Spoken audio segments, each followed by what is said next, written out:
Everyone's favorite part of the week is the Rundown Show. We're here live. Not even live. Well, for us, this is live. We're live. I mean, we're actually interacting with each other live. We have so much to get to today, guys. Bill Gates has identified, finally, we understand how this virus spreads. The root cause of the spread of the coronavirus, the pandemic, is freedom. Got to get less of that freedom. Thank you, Bill Gates. Another invalid priest, this time in Oklahoma City. How many of these are there going to be, guys? Johnson Amendment. Johnson Amendment is actually in the news today. The chairman of the Federal Election Commission brought it up on a church militant interview. Steve's been talking about it for a long time. Is he vindicated? I don't know. Let's find out. Chinese virologist, COVID is man-made. Anytime you talk about this or post this lady's articles, you get banned on Facebook. I don't know if this video is going to survive. Jim Caviezel calls out the bishops. You won't believe what he says about them. Breaking news. Extension of the state of emergency. Donald Trump signed an executive order extending his emergency powers from 9/11/2001. Pennsylvania, federal judge strikes down COVID-19 84 and unpopular opinion segment. We have so much to get to. Let's get started.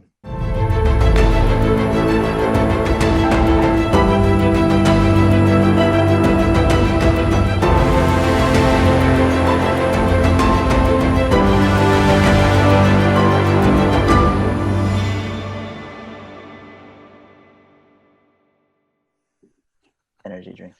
Okay, guys, Bill Gates in the news. Is this even a serious news story? Bill Gates is blaming freedom for the spread of this man-made virus. Oh, wait, no, it's not man-made. Well, it is when we get to our next story. What's going on here?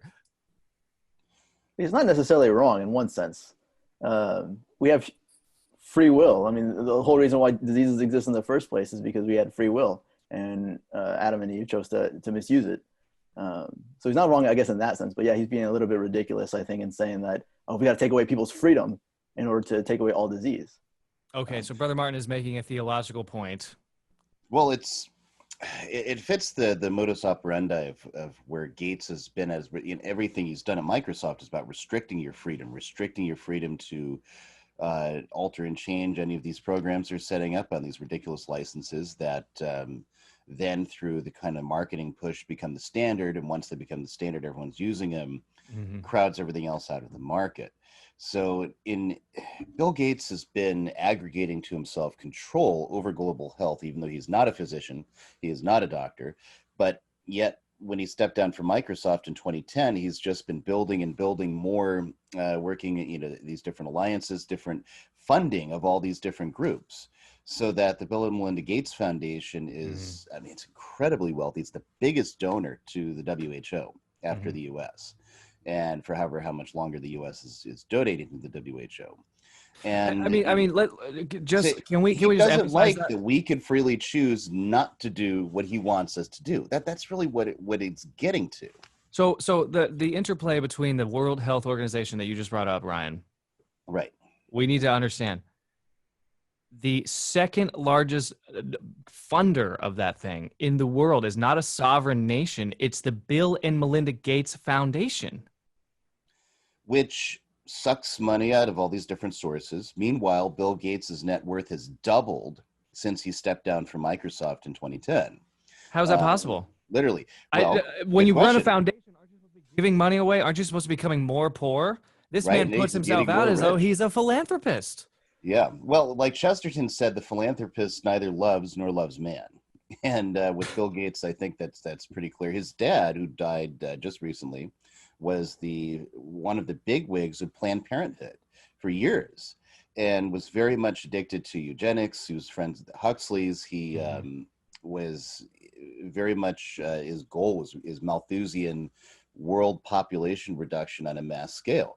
And the guy had been talking about this stuff for years. Then the reason they turned to health is that basically that's where they saw the way to help reduce the population, to kind of fit that goal of getting there. So everything Bill Gates does ultimately is from this view of, I know what's best for you, and these other people know what's best. And here's really the problem with everything Bill Gates. Let's take off that angle and it's just, let's say he was a saint. Let's say he was the most altruistic, loving human being that ever existed on the face of the earth. And now he's got this big foundation which basically funds and thereby controls most institutions of global health on the planet. And he looks and he sees some paper in the Lancet or the New England Journal of Medicine, and he says, oh, look at this. This is what we need to be doing. And all of that funding moves in that direction only. And then 10 years down the road, what if it turns out to be wrong? And then, but that's where it's all going. And usually what happens then is the cover-up action to say, no, this really was good for you, even though it wasn't. Right. Yeah. He who has the gold makes the rules. Steve, how did a software engineer become a health star? I could answer that, or just go to, we'll link it to Corbett's great 4-part series on Gates, where he basically does 4 hours worth on that answer and a little bit more on what Ryan was delving into. Fantastic series. I don't know if we could do any better than what he's. Yeah. No, we're certainly not going to out Corbett, but for those who have not watched it, I mean, it is a little surreal. It is a little surreal that we're living in a world in which the guy who made Windows 95 is now telling you that he's going to develop the vaccine and profit from it, but because he's a philanthropist who's doubling his net worth every 5 years. And on record about saying the vaccine would get rid of 10% of the planet. Although to be fair on that point, when he said that, the context in which he said it, now I wouldn't be surprised if that's not what's in his mind in the background, but in reality, the context of what he said, he's talking about how the general trend in studies is that as you have a development of the middle class and you have more people with attain wealth, it tends to be the case they have less population. In most places in the world, the population goes down slightly, probably not as drastically as what he wants, but so in fairness anyway, there's nothing that says that it couldn't be construed that way, and it looks like that's really more what he meant. And then again, they have done tests with putting sterilants in vaccines. And so there's still study going on about this in Kenya. And if anybody remembers, Catholic doctors in the bishops in Kenya a few years back said that this tetanus vaccine was causing women to be sterilized. Yes, right. And the apple doesn't fall too far from the tree. And his dad just recently died, and right. He was what was he, Ryan, with Planned Parenthood? He was one of the directors. A national director. Yeah, and he was a big Seattle lawyer. Also helped. By Starbucks, helped Howard Schultz buy Starbucks, and he has a big wig in Starbucks. So surprised at the anti-family policies in Starbucks' board, apart from their bad coffee. I call it Charbucks because their coffee just tastes burned. It's like charcoal. It's disgusting. All right, we have to keep the show moving because if we just talk about Bill Gates all day, I would love that, but I'm not so sure that would be helpful. Invalid Priests. Another Invalid Priest, Brother Martin, in Oklahoma City. These are all time bombs in a sense, because until someone becomes a priest, looks at their exactly 25 years down the road, 30 years down the road, the problems in a sense could have already been corrected, or it could just now be 30 years that it's been uncorrected.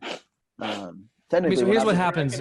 So in the case with the guy in Detroit, he was reviewing his family footage and saw that some deacon made up the formula to baptize him, which was invalid.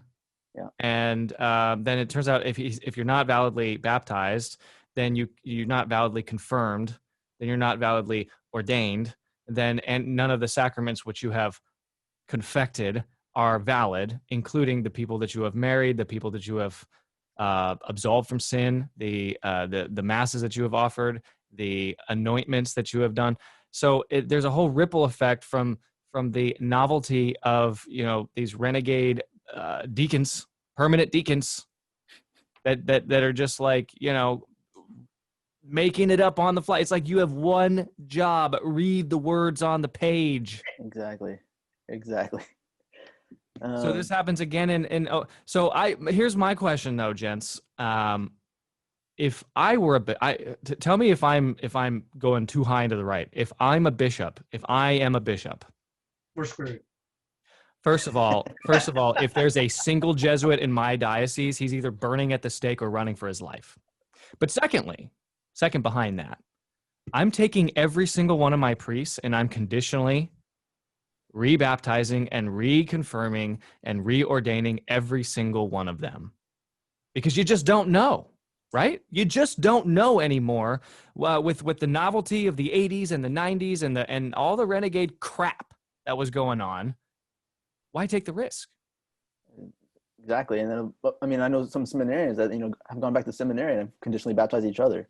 Technically, you're not supposed to, unless it's like positive doubt that, but if you were baptized now in a Novus Ordo parish by someone who, I guess, despises tradition and all that kind of stuff, or thinks that words are important, or they can improvise parts of the mass, all that kind of stuff, to me, I mean, that's positive doubt. Unless you were baptized by someone who at least was, celebrated according to the rubrics, was reverent, at least is open to the idea of tradition, all that kind of stuff, then it's just all up in the air. Traditionally, now we used to don't want be- everybody to run out to their priests and start having them do, mass reconditioning here. We know some trads that will go a little bit too far on this. Let's That's not fair. cause a mass panic out Oh, there. that's fair. I'm asking your opinion though about what you would do to try to root this problem out, because clearly, where there's smoke, there's fire. Where there's one, there's two. Where there's two, there's 10, and souls are on the line. Exactly. Traditionally, it used to be that a priest would incur irregularity if he would give a baptism, excuse me, give a baptism sub conditione without, some kind of serious cause. There had to be a serious doubt on the conscience of the person and whatnot. And the fact is that, you don't ever know with absolute certainty that your sacraments are valid, because they might be, or the priest might have withheld his intention, or there might have been some unknown or unseen, defect in the form and the matter. So generally, the disposition of divine providence is there to make sure that we are getting sacraments. We're actually getting things that are conferring what they signify. But then if it does happen, cases like this, where none of that's happening because the guy was never baptized, well, guess what? It came to light, because God is going to bring it to light, because God does not want the situation to persist where people are not validly getting their sacraments and they're not, receiving the grace that they should be from them. God wants to correct that, because these things are necessary for our salvation. So that's why when I see things like that, on the one level, it's somewhat comforting. The church is still the church, and God is still making these things known in the church. But on the other hand, though, again, just like you said, where there's smoke, there's fire. How many more of these are there? Yeah. And the fact that you don't see any call in the Vatican to say, yeah, why is it? And maybe what else is going on in the world? Maybe we should be looking into this to make sure the faithful are getting the sacraments. Because as we've noted in many other places, the trend seems to be, at least in the hierarchy, to focus on the natural world as being more important than the supernatural world. That this life is more necessary than the one coming. And so everything focuses on that and things, oh yeah, sacrament, whatever. You just love the Lord and you'll be saved. Well, how much do you love the Lord? We have the sacraments to increase and nourish that love and the whole Christian life. And I mean, just the Mass itself. It's the fons et culmen, the source and the summit of the Christian life.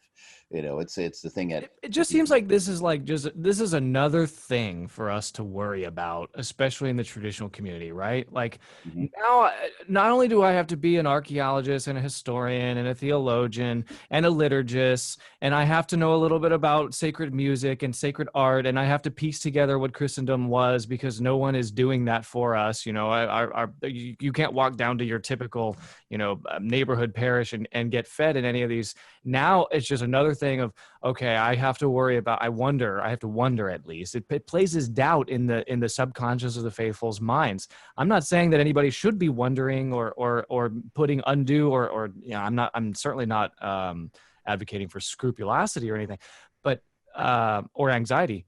Anxiety comes from the devil. But it's just another thing, right? And it's just the fruits of the late 60s are so sour and so putrid that at what point do you just burn the tree down and start over? I mean, sorry. All right, I had some sour grapes yesterday. I threw them away. It's like, I don't want another thing. All right, but I do want to vindicate Steve. Can we vindicate Steve? Sure. Why? It's not a popular opinion. It's okay. So just so all of you are aware, Steve Cunningham, owner of this YouTube channel, Census Fidelium, need to subscribe. Hit the bell for And notifications. BitChute before they take other videos down. Yeah, and BitChute. Yeah, I guess hit the BitChute. You got to teach me how to migrate to BitChute. I got to do that. Steve's been talking about the Johnson Amendment for a long time. So we put Lyndon B. Johnson's mug. He's one of the sleaziest creeps to ever occupy the White House. Yes, he's probably at the top of the list. What a weird guy. School teacher turned president. Hey, LBJ, how many kids did you kill today? So he's the author of this amendment, this so-called that supposedly keeps the church and the state separate. And basically what it does is it puts the church's head into a guillotine, and you've got the blade just suspended above the head of the church. And if you do anything wrong, Mr. Churchman, shink, the blade comes down and decapitates you. The Johnson Amendment says that you will lose your tax-exempt status, your 501c3 status, if you get overly political. So the church is not supposed to opine on politics. Now, it's perfectly okay if they take a left-wing position, because the Johnson Amendment doesn't kick in. But to the extent that the church supports conservatives, everyone is afraid of this Johnson Amendment. That's the background of what it is. What Steve's been saying for a long time now is that pieces of the Johnson Amendment have been dismantled by President Trump in his executive order in 2017 on religious liberty, religious freedom. And yet, what have we seen from the bishops in response since 2017? My question is, if this guillotine is no longer suspended above your necks, you're still not sticking your necks out there, guys. Right? I was sitting down with a canon lawyer right when this happened, and we were talking about it, and he just wrote the question. It's like, the question is not whether we can. The question is whether it's prudent. It's Keyword, drink. It's sure prudent for Jimmy Martin to get out there and go to the Democratic National Convention of a party that essentially wants to. What did Hillary Clinton say in the lead up to 2016? We have to change the teaching of certain religions that are just not acceptable for today. As in, we, the government, will coerce you, right? And whether she would have actually done that in office, I have no idea. Frankly, I don't doubt it. And the current Democratic Party, too, is just hell-bent on stuffing down the throats of Americans everything the church says is wrong. And then Jimmy Martin shows up there. I mean, one thing, if both sides said, hey, look, both parties have problems, we're going to just sketch out these moral issues. And if that was all that happened, I mean, that would be one thing, even though I don't necessarily like that.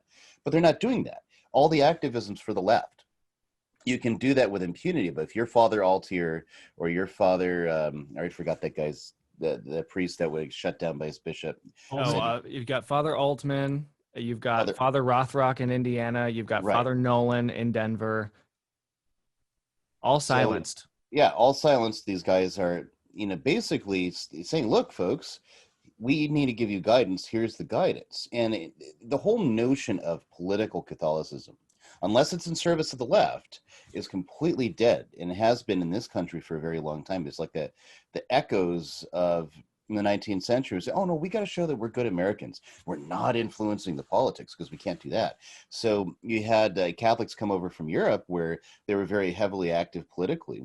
And they would try, like in Bavaria, for example, Germans from Bavaria tried to start political parties that were explicitly Catholic. Yeah. And Bishop Ireland shuts them down. Yep. Says, no, you can't do that. This is America, where we have separation of church and state. We don't do that kind of thing here. Yeah, Bishop Ireland was the consummate Americanist. Yes, he was. And some of his confreres tried to correct him, including Bishop, his Irish last name, Archbishop of New York at the time. Hughes. Yeah, that's right. Bishop John Hughes. And Bishop Hughes is just a stalwart. We should kind of look to that, actually, because what did he do? You had the parochial school question in New York. Catholics would go to school. The public schools are run by Protestants who didn't have much of a liking for these holy rollers coming in, as used to be a derogative term for Catholics, by the way, or bead rollers, or a few other different words they used. So Catholics would have to stand in the corner where the dunce cap and they would have to, they'd be mocked because they worship the Virgin Mary, and they'd be forced to use the King James Bible and whatnot. Told that they're, you Catholics, and you got to start believing the real stuff. And these are kids being browbeaten in the school for their beliefs. So the parents said, appeal to the bishop because the state wouldn't listen. So the bishop sits down. Hey, can we have our own school that's going to be on the same principles as your state school, but we're going to have Catholic teaching instead of Protestant, and you can view it, and we'll take anybody. We won't turn anyone away. Yep. And the state said, no, screw you. The Whigs are like, yeah, right, because the Whigs are the know-nothing party. The Democrats said, Catholics vote for us all the time anyway, so we really don't care. Took it for granted. So Hughes got up. He ran a third-party candidate on this question, and he said, all right, all of you Catholics here, if you don't vote for this guy, your children deserve everything they're going to get in schools. Everybody voted. The Democrats lost miserably. The Whigs almost lost because, again, a third party is just a waste of your vote, right? Well, not in this case. And so the Whigs are so scared. They sit down at the table with Hughes and say, all right, what do you want? And parochial schooling was born up until it lasted until Hugo Black struck down the state funding it. But did Father Altieri get silenced? I didn't see that one. No, I think he was saying Father Altman.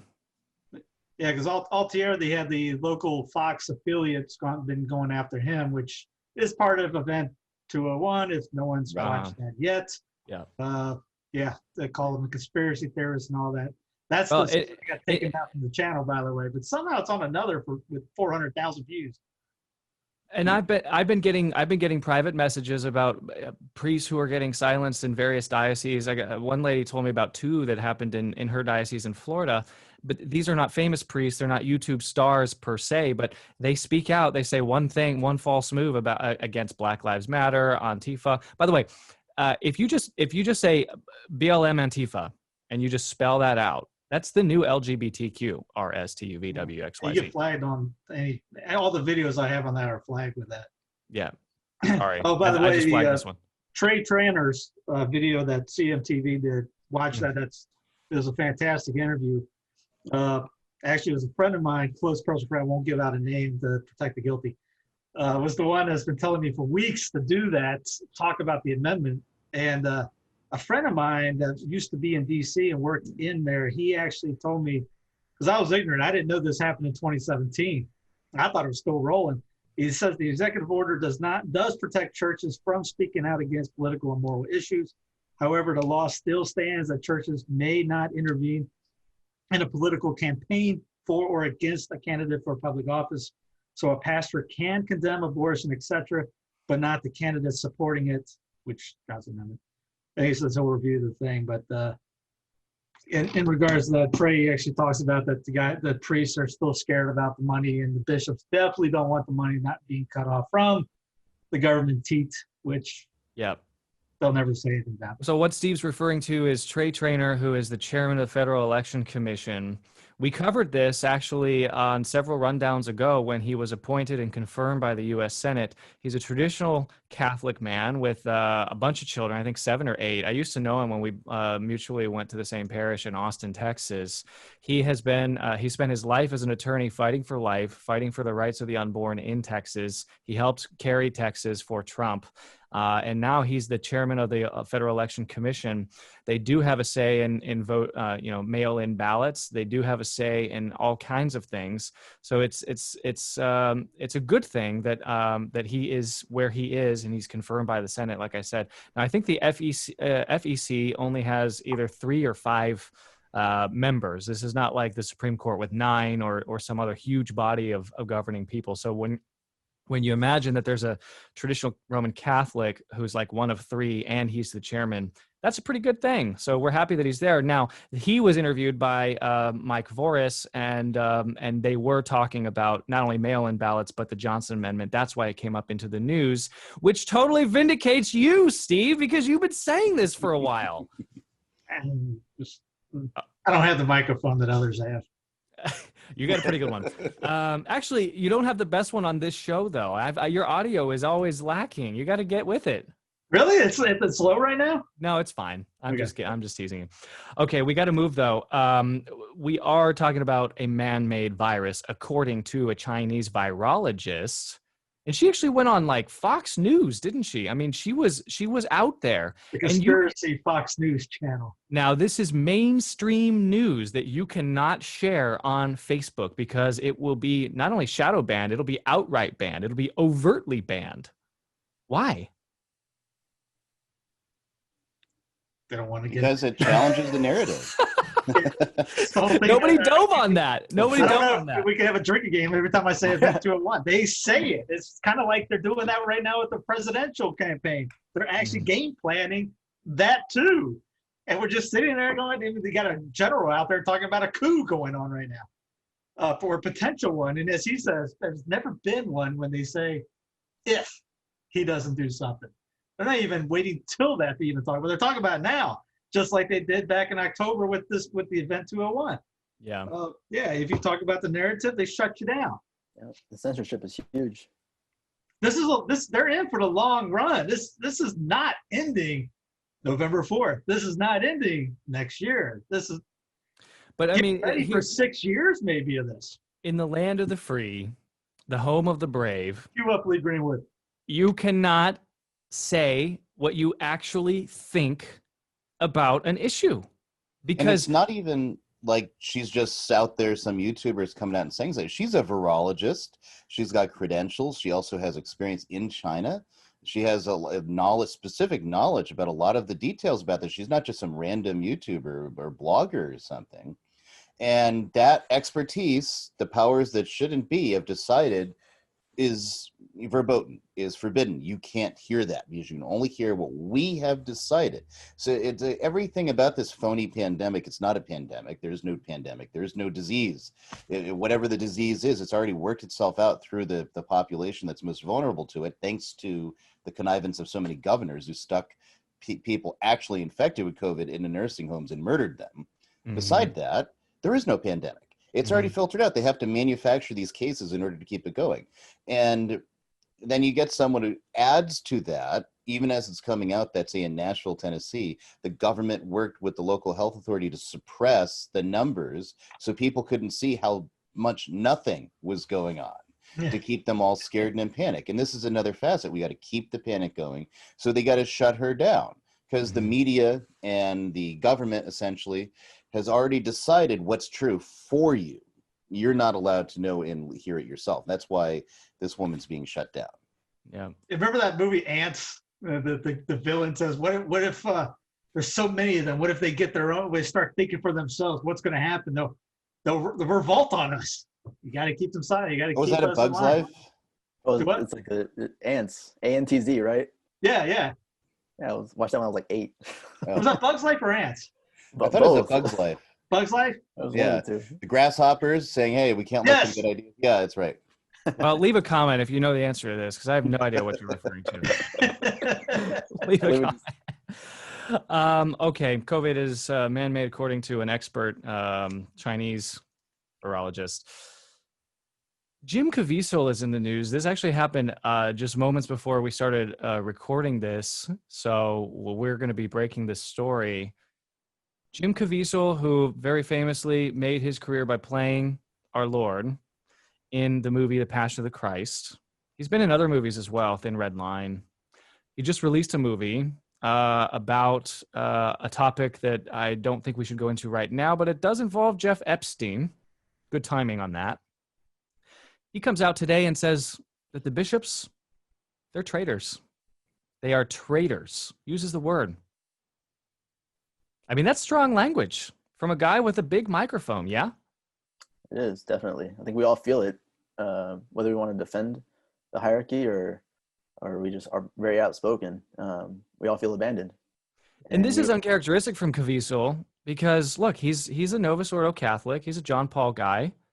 He's conservative. He's outspoken about his faith. He travels around the country and gives conferences and talks about his conversion reversion story. I'm not sure which.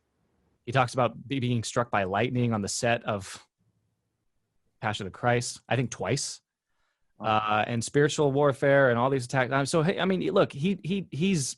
It's not like he doesn't talk about his faith, but he has never once, to my knowledge, gone after the hierarchy and called them traitors.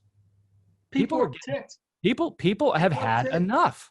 I mean, we're what, in the 6th month of the 15-day fly on the curve thing, and there was what I was reading an article the other day about the Diocese of Milan. They wrote, yeah, isn't it ironic that in the Diocese of Milan, where Charles Borromeo was, the bishop there closed down the churches before they even mandated the closing of anything. In Melbourne, they're still not. They still don't have anything open, and he's petitioning the local ordinance, wherever it is. And you got in San Francisco, Corleone is over there. He's asking for it to open up, and everyone's just asking, hey, it's kind of like if it pleases the king, can I eat today? I mean, yeah, well, that's exactly how it's framed by Archbishop Corleone. He's very much considered in some circles to be a lion of the episcopate, right? He took a lot of flack several years ago when he fired a bunch of gay teachers in Catholic schools and stood by that, and everyone said, "Oh, wow, this guy's so orthodox and so conservative." And in some respects, that may or may not be true. But here, he's literally doing what you're saying, Steve. He's asking permission of the local officials in San Francisco. May I please just have outdoor masses? Can I just have tent revivals like they're doing in Los Angeles? Drives me batty. And that's what happened here in Charlotte. And the big news about the new seminary. Great seminary. Great priests running the seminary. Great seminarians. They're fans of the channel. What did the diocese? This isn't going after the seminary, but the bishop. He's out there the day when North Carolina governor said that he was revoking the going back against whatever he was doing for the churches. It was normal. We went back in. We had a high mass, no restrictions, no pews were taken off. But next week we had tape on every other pew. You had one per person at the altar rail. Father's dressed up like he's going into surgery. There's sanitizer that he's putting on the Eucharist because he sanitizes every time he touches the host now before he touches you. So you're eating sanitizer now. And we find out that we did it to ourselves. And it's the whole idea of obedience. Well, we got one parish doing this, another parish doing this, and these parishes aren't doing restrictions. Right. When I hear this word obedience anymore, I'm going, all right, until we figure out what obedience really is, stop using the O word, one. And two, come on, this is 6 months. What are you guys waiting on? Let's unpack that for a second. Brother Martin, on the one hand, you have Jim Cavisol calling bishops traitors. On the other hand, you had a letter go out last week that said that the bishops would never in your lifetime lead you to sin and that you owe them obedience in all things except sin. And so, but since they're never going to lead you to sin, then you basically have to do exactly what they say thoughtlessly. So you have two competing worldviews that are released this week by people with voices and microphones. Help us understand what's going on here. I think a lot of people have really misunderstood what obedience means. If I could use an analogy to describe what I hear them saying, basically obedience is acting like a 12-year-old kid, a middle school kid for the rest of your life. You have daddy who you go to and ask for permission for absolutely everything. And if he grants you permission, you can do no wrong. Or if dad tells you to do something, again, even if it's wrong, you can do no wrong because you were commanded to do something. It's impossible to sin. To be obedient in all things, but sin to your bishop is kind of weird because if a bishop were to tell you, be a priest, you have to obey. But is that really the kind of obedience that we're really acknowledging? Not at all. Even in religious obedience, I don't think people really understand what that means in terms of religious life, within the religious life, what we vow even. When we take a vow of obedience, it's to our superiors, our religious superiors, and to the Constitution. Like when our superiors ask us to obey something, it has to be within the context of the Constitution and the house rules. If my superior asks me to, assigns me the laundry this week, yeah, I do it because it's part of the house rules. But if my superior asks me to root for the Tampa Bay Buccaneers, I grew up in Kansas City. I ain't rooting for no Tom Brady, So it's gone way out of hand what obedience actually means. In terms of calling bishops traitors, I guess I kind of said it before. We're all just sick of it. We're all sick of being taken advantage of the bishops. Just they release a statement. We have to throw in the white towel and just go and do it without using a reason, like abandoning our reason. Right. Our reason is what brings us to believe the Catholic faith is true. The faith is reasonable.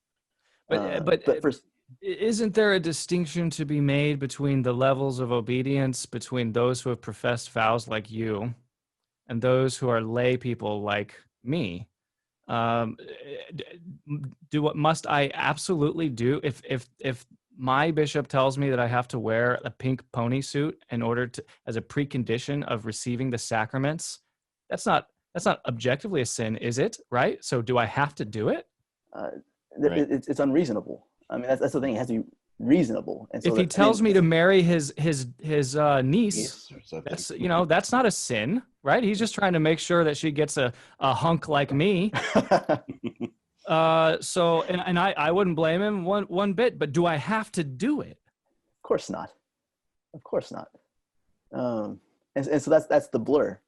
That's the blur. That's the ambiguity that is reigning now since the Second Vatican Council. I feel like we have pretty good Vegas odds here, gents, because it was said that the occasion in which a bishop would lead you into sin would be so rare that it would never happen in your lifetime. On the same week that Cardinal Tobin comes out and says, vote for Biden. I'm like, wow, we just struck gold. I mean, with those odds, I mean, it'll never happen in our lifetime. Hello, my lifetime is McCarrick. Yeah. My lifetime is a pope kissing the Quran. My lifetime is full of incredible things that, Ryan, I know you want to get in here.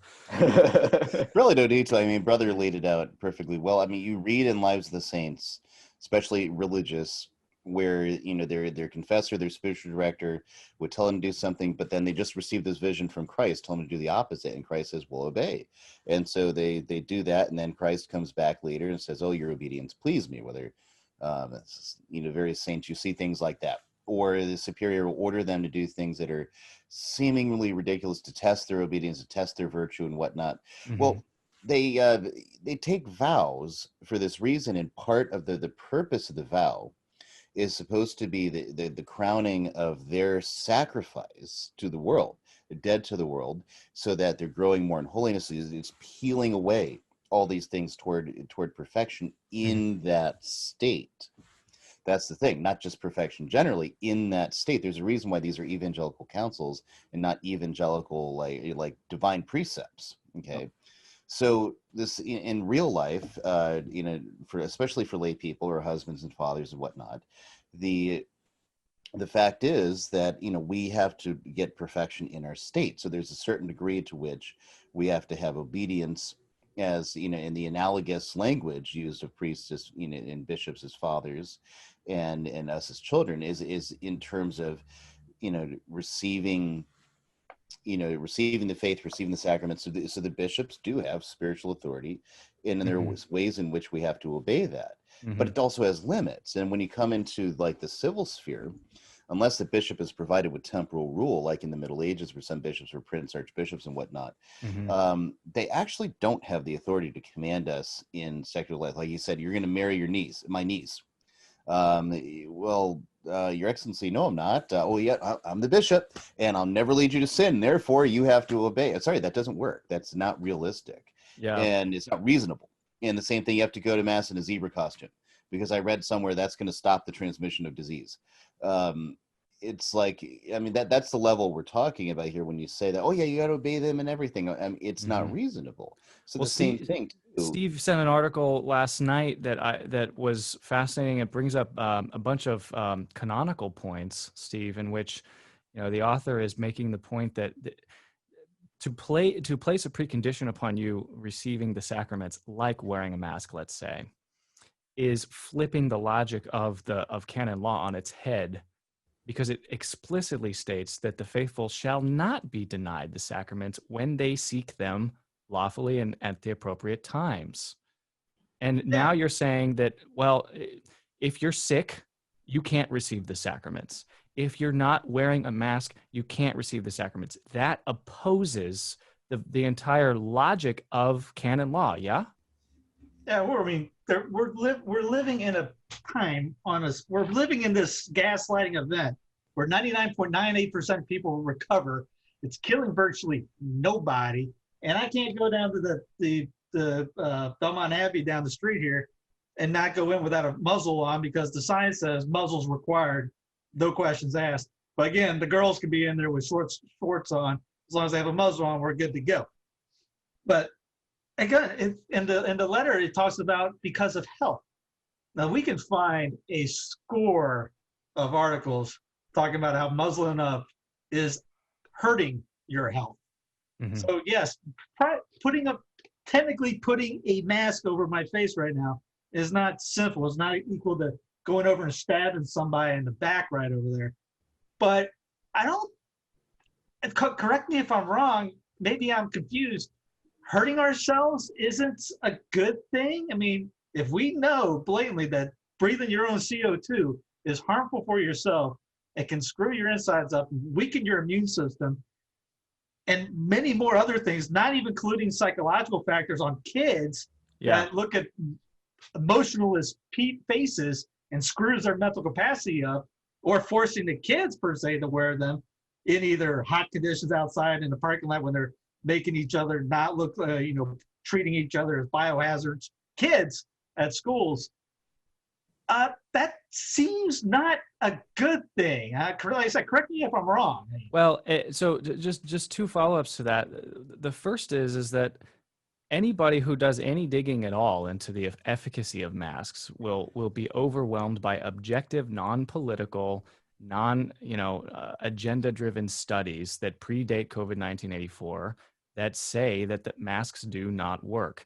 For the fires in Southern California and Oregon and Northern California, the smoke particles will seep right through that mask and into your lungs and damage your body. Smoke particles are 4 to 5 times larger than the COVID-19 84 man-made virus. And that came out by the CDC. And in the UK, the citizens, or shall I say subjects of the UK, are required to wear masks that come shipped to them in boxes, which explicitly state on the outside of the box, this mask does not prevent the spread of COVID-19. But it is forced compliance for something so that's the first point. When you call into question even the efficacy of it, then you have to layer in canon law, which says there's a specific caveat within the bishop's competency. Now, these guys are trained in theology and philosophy, maybe history. They're not trained in epidemiology and virology. This is outside of their competency. And on that, she brought up a great point in that article, bats in the belfry. Where do we get that phrase from? There's bats in church, in bell towers. And what happens with them? They have rabies. What could happen? They could bite you, especially going to bell tower. We lived for how many years with rabid bats and belfries and guano, and could get you sick and respiratory problems and things like that. And no bishop, no priest has ever said you can't come into this cathedral because we got bats in the belfry. But now we got this virus that's a cold, basically. You have to be deadly sick with multiple other things to die from this. And yet they want everybody muzzled up. And it draws back to Caviezel's point. So he gives the example of the movie Braveheart.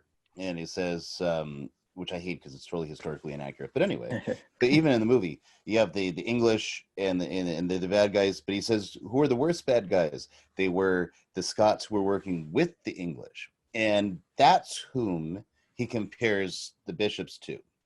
The traitors, people who betrayed their own nation. Yeah. That's what he's talking about with the bishops. And so you look at all of this stuff is compliance. All of this stuff is basically to see what you'll comply with. And the bishops have just basically laid over and taken it. They basically say, yep, we got to be subservient to the state, whatever they say to do. They're worried about the natural world.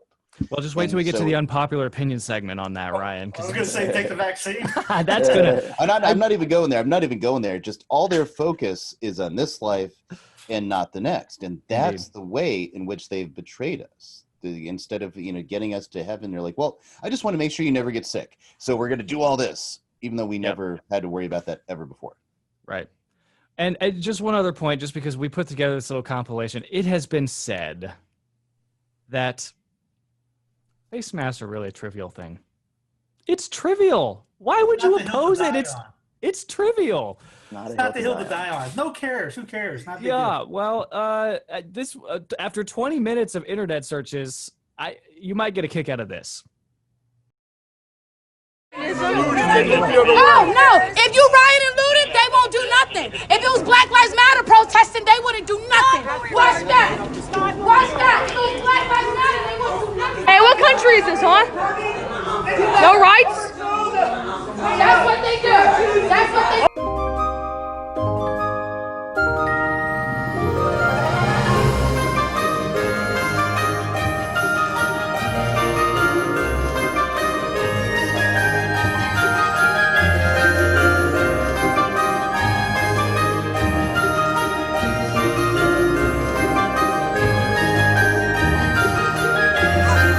I'm being arrested because I refuse to wear a mask in the United States of America.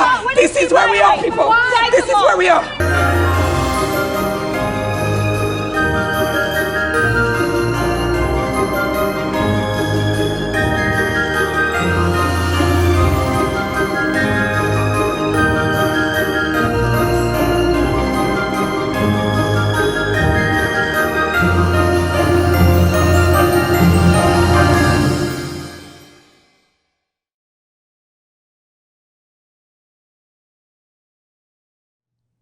Are all these people trivial people? And that's Are all just these the tip of people the that are getting iceberg. fined and arrested and mauled by authorities?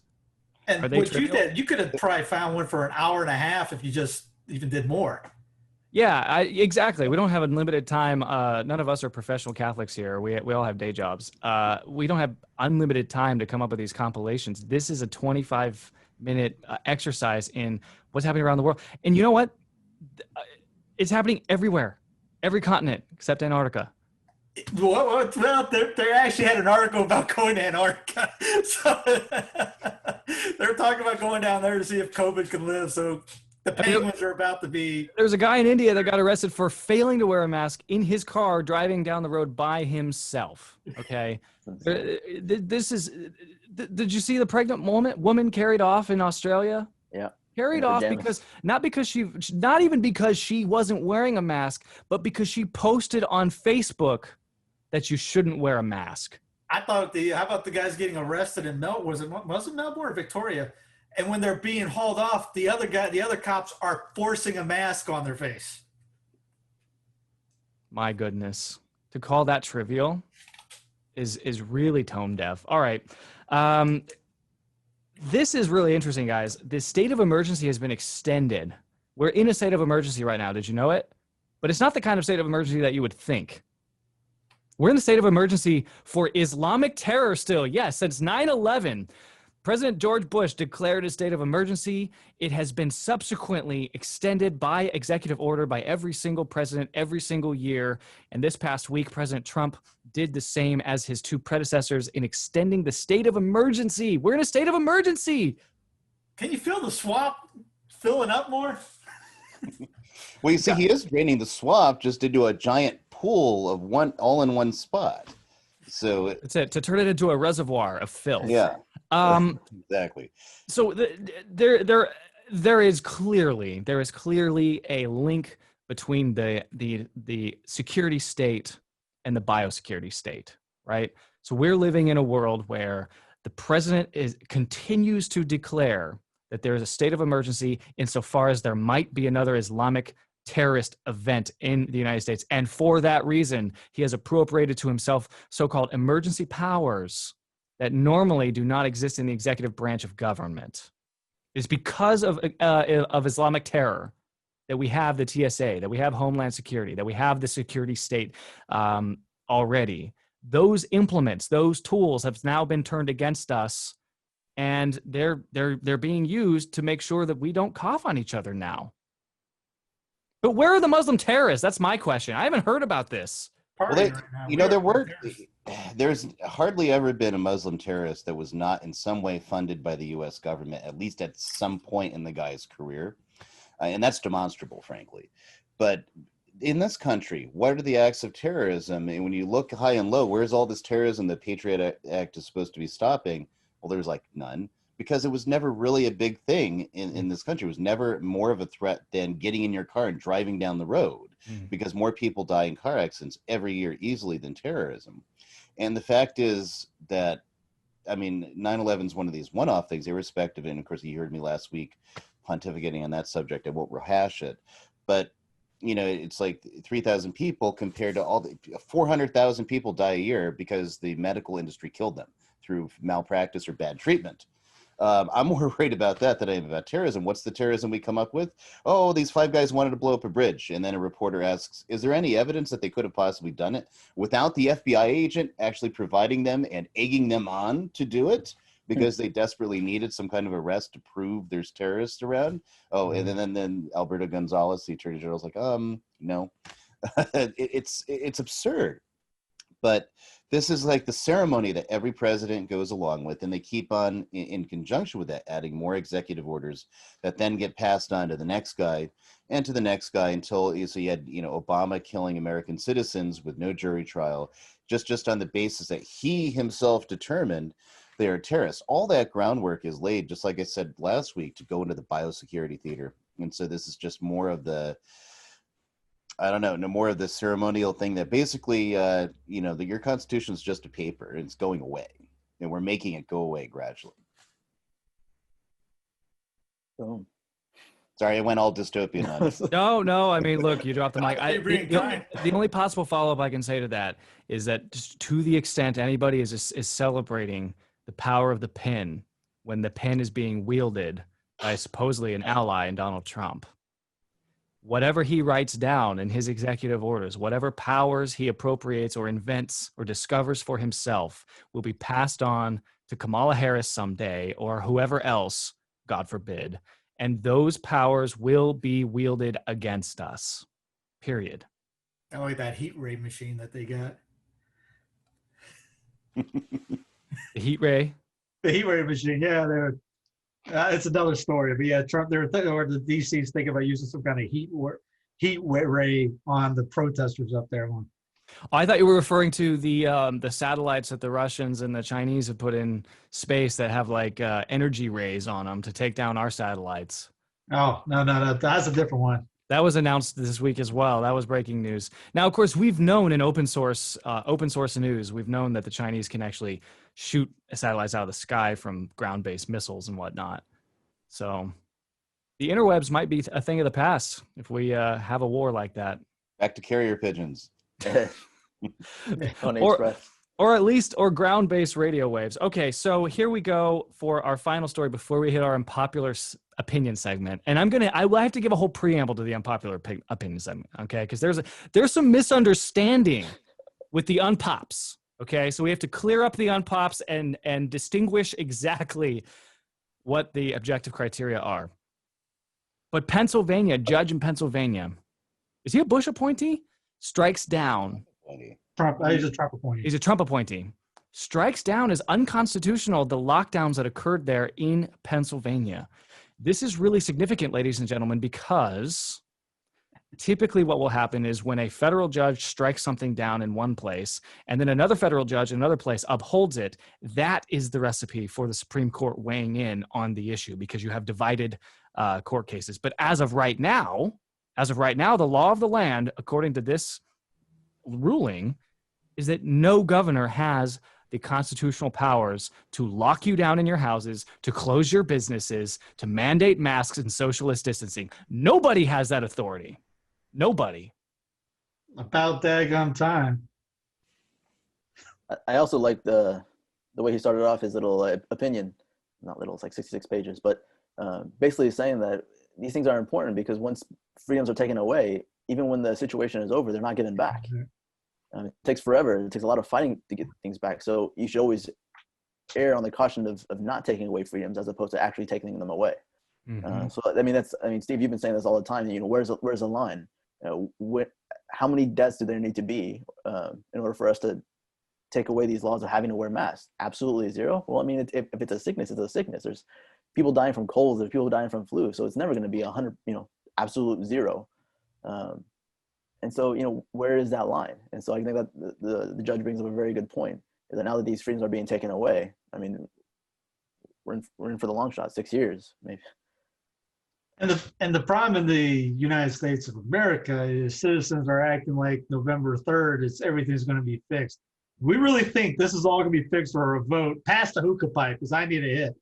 I mean, look, how many European nations are over there protesting? Australia guys are getting uppity. Canadians are getting uppity. What is the land of the free? The don't tread on me folks doing? We're playing fantasy football. Yeah, no, there's a lot of truth to that. There's a heck of a lot of truth to that. And as Trey Traynor said, chairman of the Federal Election Commission, in order for Trump to declare a victory on November 3rd, it has to be an overwhelming victory. It has to be a victory in excess of the litigatable margin, right? So he can't squeak by and win with 1 percentage point in Florida and 2 percentage points in Pennsylvania and call that a win, because those can be challenged. They will be challenged. You have to assume they'll be challenged. So he has to demonstrate a significant electoral college victory with significant margins in the battleground states, or it's not over. And what did Hillary say? I'll never concede. She told Biden, don't concede no matter what. Drag this thing on. This and what we say a couple episodes ago, or weeks ago, 2 weeks, maybe a month ago, was about the mail-in vote. This thing is not going to be, done November 3rd, midnight, or November 4th. This is going to get dragged out because you got the mail-in votes. And then what they say last week, I think it was, this could take months to get figured out. Mm-hmm. And like I said, you got this general out there. We'll put the video in the show notes that's saying they're actually talking about physically removing Trump from the White House because they'll say that he lost. Have you seen this video yet? No. Yeah, retired General Jag. I think I can't remember his last name. Is he retired? I think he's retired. He's an older guy, but he's no spring chicken, but he's younger than Biden too. Whitney Webb's been all over this. Podesta's playing, as I've mentioned in this thing, that Podesta's playing the role of Biden in this scenario check. But yeah, there's some weird things going on this year. That's an understatement. Okay, so for the unpopular opinion segment, ladies and gentlemen, what we do every week is we towards the end of the show, each of the four of us give our unpopular opinion for the week. Now, we need to establish objective criteria by which you, our loyal fans, can decide whose opinion was the most unpopular for the week. So I'm open to suggestions, ladies and gentlemen, open to suggestions. But here's what I would proffer to you. You don't vote for the unpopular opinion that you like, that you agree with the most. You have to vote for the unpopular opinion that is legitimately the most unpopular of the opinions. This way, this will incentivize us to continue to speak our unvarnished minds and even potentially say things with which you may not agree. Okay. Where do they vote? Oh, where do they vote? Yes, good question. Well, that is so it's on Twitter. If you don't have Twitter, sorry, you can't vote. Sort of like, hey, if you don't own property, you can't vote. Fine, all right. Yeah, there's a buy-in. There's a buy-in cost. You have to be invested. All right. That's not my unpopular opinion. I'm just Twitter saying. That's how it used to be. There's a rotating poll because every time Brother Martin releases the poll, he wins magically. So we have to rotate the poll. It's a poll on Twitter. Ryan released last week's. Yeah. I think Steve should release it this week. So this week's somebody else do it. I'm moving. I got to move this room today. Okay, fine. I will release the poll this week, and whoever has the most unpopular opinion wins. Not the one that you like the most. Not the one that's like, oh yeah, I really agree with that. But the one that is really out there. Really out there. So who wants to go first? Go ahead. No, I don't want to go first. I never have to go first, right? That's my rule. I think since I'm the reigning champion 2 times in a row, I think I'll go first. How's that? All right. Fake news. Let's see if I could.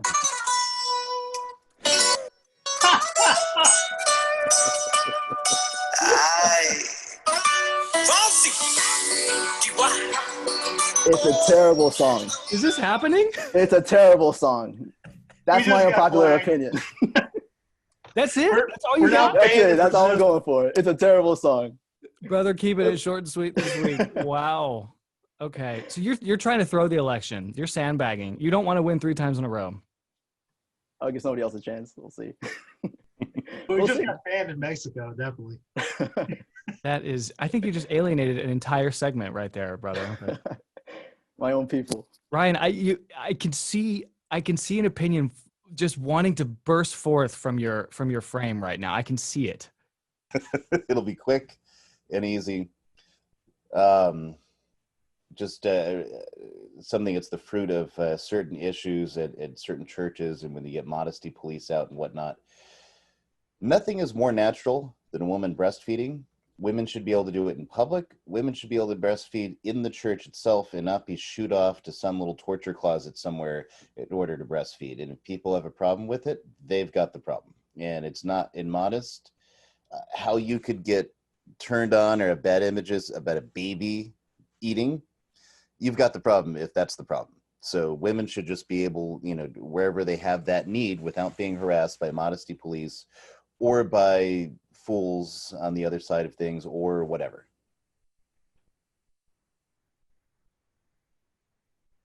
Then there was an awkward silence. I thought that was a pause.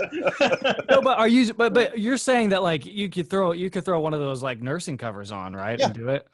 Right. You're not saying to just whip it out like air hitting skin. And right. Well, church. That's what used to happen. You even see it in paint sometimes. Women and people didn't care.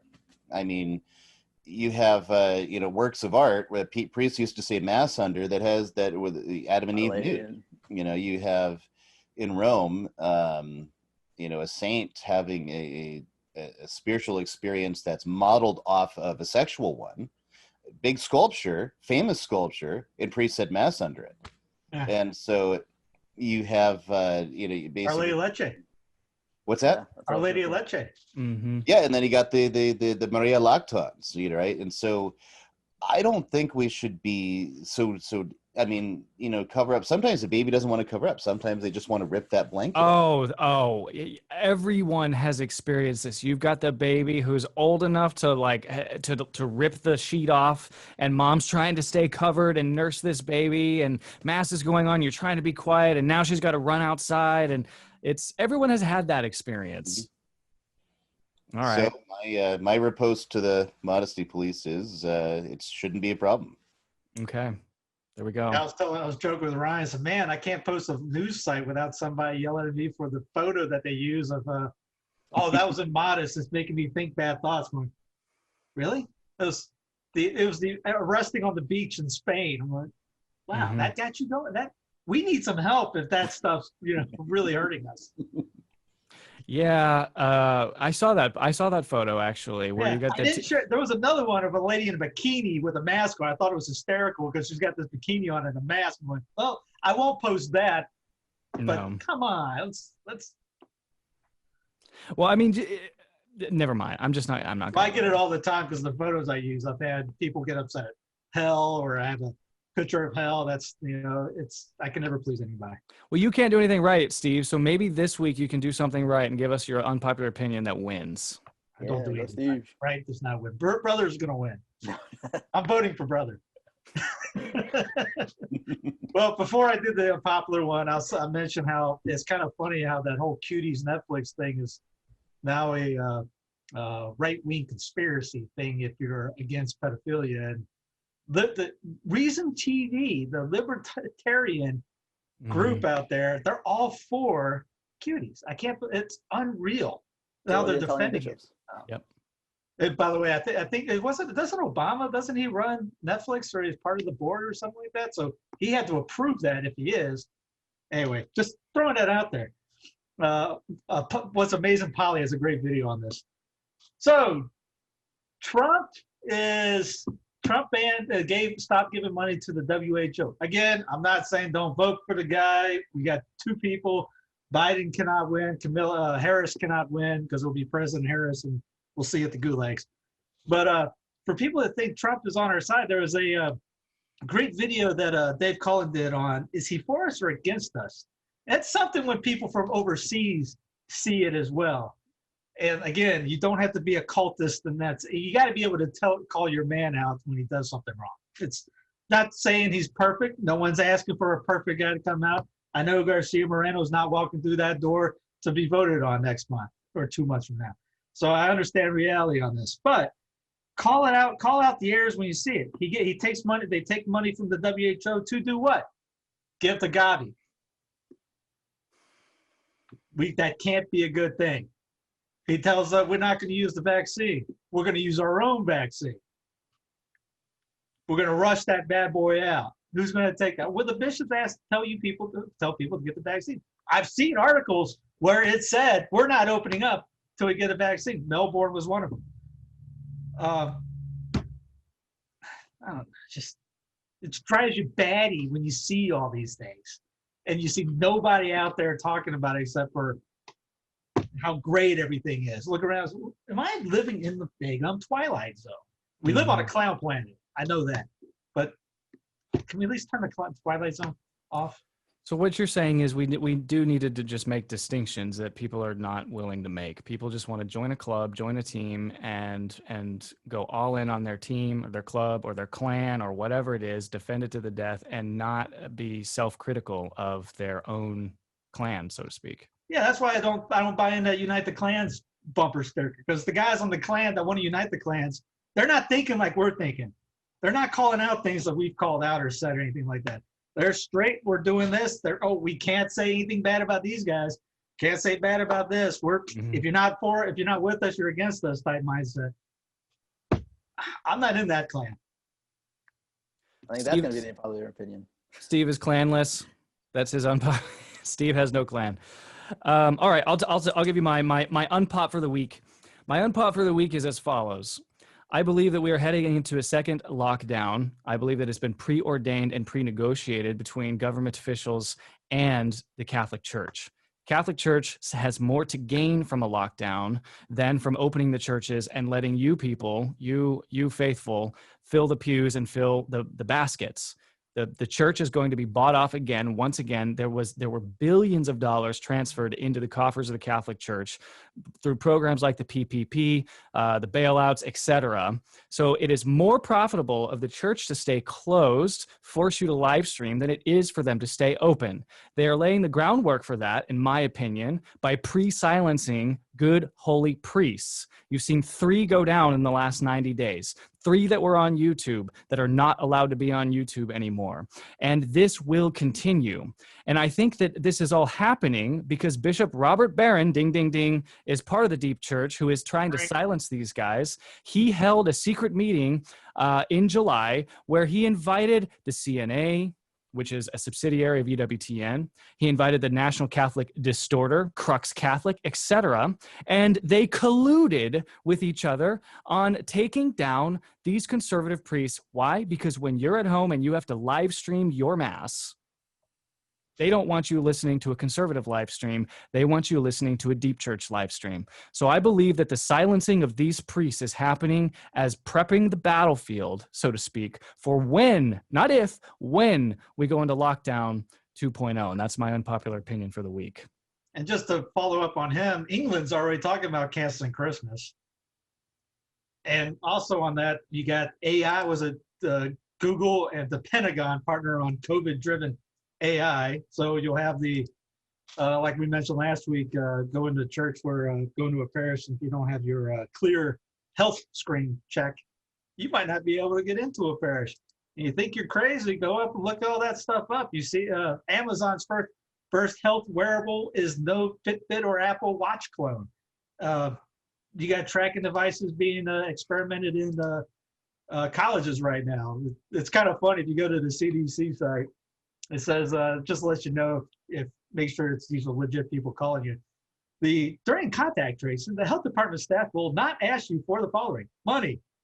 It's worthless anymore. It's German vested. Social security number. Yeah, they already have that. The bank account number. Yeah, they got that too. Salary information, credit card numbers. They got all that. So that's. But also, does anybody have any good news? I have to be up front. I have no good news from this past week. I have nothing prepared. There is one. I have some good news, and it doesn't appear, at least, to be unmitigated. So that just this week, the CDF confirmed the suspension of an Irish priest named Flannery. I was looking for the news article. I'm having trouble finding it.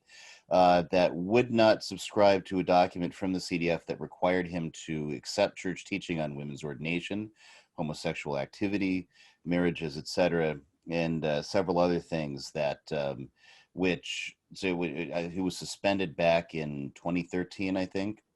And so he was required to subscribe to a document that just reaffirmed what's in the catechism, and he refused to do it. And of course, he's got the Catholic left rallying behind him again.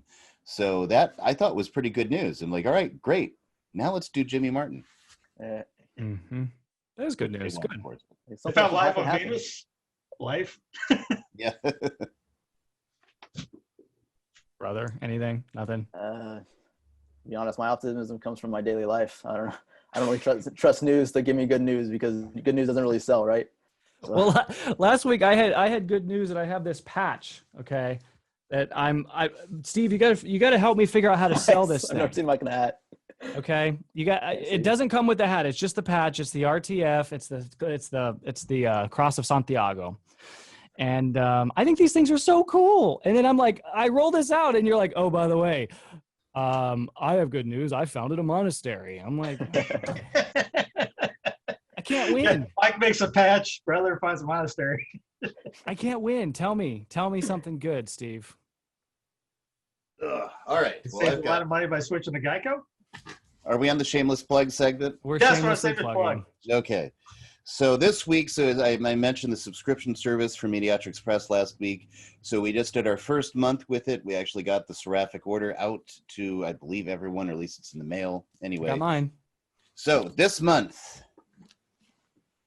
St. Francis of Assisi, given that we had the stigmata yesterday and his feast is on the 4th in October. So this book is a 19th century book. It was an English translation of a French work, which is even earlier. So it was one of those books where you'd get it and say book 1, and it's like 150 pages. Book 2, and it's like 200 pages. And so I went through and made chapter divisions into it, which, of course, I opened it up. I can't pull to it, but added a lot of art, pictures. Sorry, they're not in color. It's too expensive. So this is what the book club is offering this month in hardcover. You can also buy it in hardcover. So fantastic book, just in terms of the spiritual life, catechesis and doctrine. He takes different points and stops when, St. Francis did something, and like when he was selling clothes to help the poor, and then said, no, what was the morality of St. Francis doing this?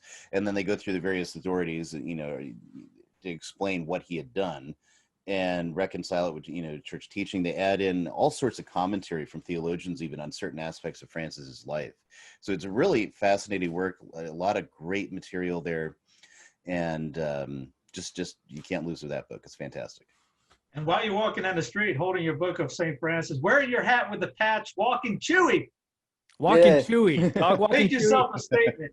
And wearing the Fauci says comply. I have 6 different versions, black and white, obey, comply, you're being socially engineered, things like that. I can't believe I haven't bought one of these things yet. How can I buy them? It's on Teespring. The looks you get when you walk into a business, ladies and gentlemen, are priceless. Do you wear that wearing a face mask? No, I don't wear a face mask in there. I walked in with what story about one I did was my wife ordered some Chinese just a couple weeks ago. And she didn't tell me what they told her on the phone. I don't know if she was just getting at me or what. But I was about to walk out the door. She was, oh, by the way, they say when you walk in, you better have a mask on. I put my keys back on the table. I walk back in the room, change shirts. She goes, what are you doing? I'll be right back. Come out with my Fascio Bay shirt. She goes, you're seriously wearing that? I go, darn right. If they're going to tell me that, I'm walking in smiling like a pig in manure. Walk right, they got this big, gigantic sign, do not enter without your face muzzle on. Walked right in, chest up, Cunningham here, order. The looks I got. Priceless. Oh, I know. I feed off of that too. We had to go buy a dishwasher this past week. Try running a house without a dishwasher, ladies and gentlemen. That's wow. So I go into one of these massive furniture stores in which all of the employees, this is a chain that's owned by Warren Buffett, okay? All the employees work on commission. I'm like the guy who walks in, I know exactly what I want. I brought my wife in with me. We're not wearing masks. We had to fight our way to get in because they have armed security standing at the door asking, where's your mask? And I just said, I walked right past him. I said, I have an exemption, and went straight to the dishwasher that I want, stood next to it. I'm like, have my credit card out. We can't make this any easier, right? I had three different commission-based salespeople dive out of my way, run away, go and hide behind a refrigerator. One went and got security. One actually came up to me and he said, sir, we're not able to transact with you because you don't have a mask on. And I said, well, I have an exemption. And he said, well, can you prove that? What kind of documentation do you have? I can get my manager. And I said, you can get your manager. And he said, that's fine, but he's going to need to see your papers. And I said, did you just ask me for my papers? Is that what you're asking me for? I mean, I gave him this look of confusion. Are you asking me for my papers? So he doesn't go get the manager. He gets the two armed security guards that are both like 7 feet tall and huge guys. But thankfully, a guardian angel came. This woman swooped in who began the transaction. So here she is. She's dealing with me. So now they can't escort me out because that would be a contradiction to their own employee who's dealing with me, right? So she begins the transaction very quickly, obviously diffusing the situation. And meanwhile, these two guys are like standing over our shoulder. They're pulling that really awkward thing that Biden does where he stands over your shoulder and massages your back and like breathes into your ear. I mean, that's basically what they're doing. And I'm like, I'm just here to buy a freaking appliance and get out of here. So that's my COVID story for the week. Did you hear about that Biden? Someone sent a Biden video of all his weird stuff that he's done with the kids. It got banned. The guy got banned from Facebook. And the argument was he was sharing basic kiddie porn. That was the excuse. Oh my gosh. That was all Biden videos. Oh my gosh. I went to get this office furniture because I was like, is that moving? Figured I'd get an actual desk for a change. It was on sale on offer up $90. Mm-hmm. So the lady, we get there and said, oh, you got to wear a mask up there. So that ain't happening. Go up to the elevator. She's literally looks like she just got welding a car. She's got a mask on, face shield. Where's the garage? Sorry, I got you. If you don't laugh, you cry. We live on a clown planet. That's true.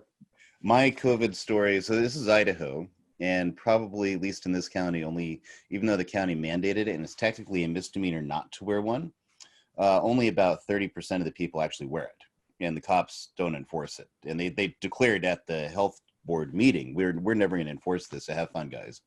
So I was in line somewhere. One of these places where the people who do wear the mask seem to congregate. And this woman says, well, son, shouldn't you have a mask? And I said, yes, I should probably also be wearing underwear, but here we are. No, it was a great joke. That's all kinds of different strategies here on the rundown. Vote for your favorite COVID story. Yeah, Steve, you got to release that poll. Who has the best COVID story for the week? Brother, you and Chewy, you got one. You got I got another. I don't leave them honest there. I don't have one. All right, this is the rundown. Thanks for watching. God bless. Take care. Oh no! If you riot and looted, they won't do nothing. If it was Black Lives Matter protesting, they wouldn't do nothing. Watch that. Watch that. If it was Black Lives Matter, they wouldn't do nothing. Hey, what country is this, huh? No rights? That's what they do. That's what they do.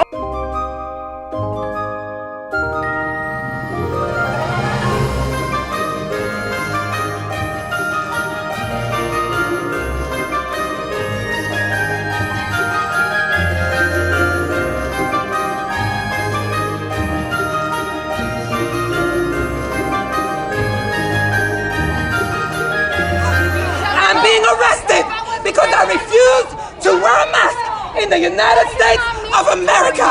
This is where we are, people. This is where we are.